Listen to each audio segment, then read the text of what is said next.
पता है।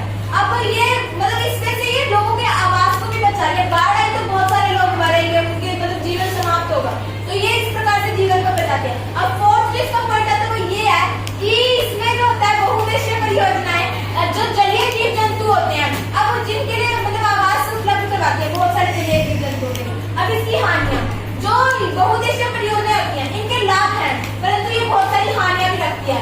सबसे पहली हानि आती है कि ये अमीर लोगों की द्वारा चलाई जाती बहुउद्देशीय परियोजनाएं, तो अमीरों ने अपना फायदा तो देंगे कि हमें इससे ये फायदे हो रहे हैं, लेकिन इससे नुकसान भी होते हैं। अब इससे नुकसान क्या होते हैं? जो गरीब लोग होते हैं, जो इन बांधों के किनारे रहते हैं, नदियों के किनारे रहते हैं, इनकी परियोजना नदियों के किनारे नदियों पे बन गया ना, तो उन लोगों का आवास टूटेगा, क्योंकि अब ये परियोजना बनाने के लिए उनका आवास गया, अब उनको पलायन करना पड़ेगा। पलायन करेंगे तो ऐसा तो है नहीं कि बस उन्हें उनका घर टूट गया कोई बात नहीं, वो कहीं और जाके रहने लग गए, ऐसा नहीं होता।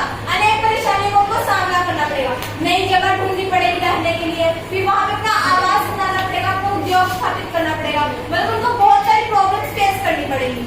और अब इसका सेकंड क्या हानि होती है? इसकी सेकंड हानि ये होगी कि इससे क्या होता है, बहुत सारे जलीय जीव जंतु होते हैं, अब वो भी तो मतलब जलीय जीव जंतु मरते भी तो है। अब जब परियोजना बन रही है तो इससे बहुत सारे जलीय जीव जंतुओं को भी नुकसान पहुंचता है।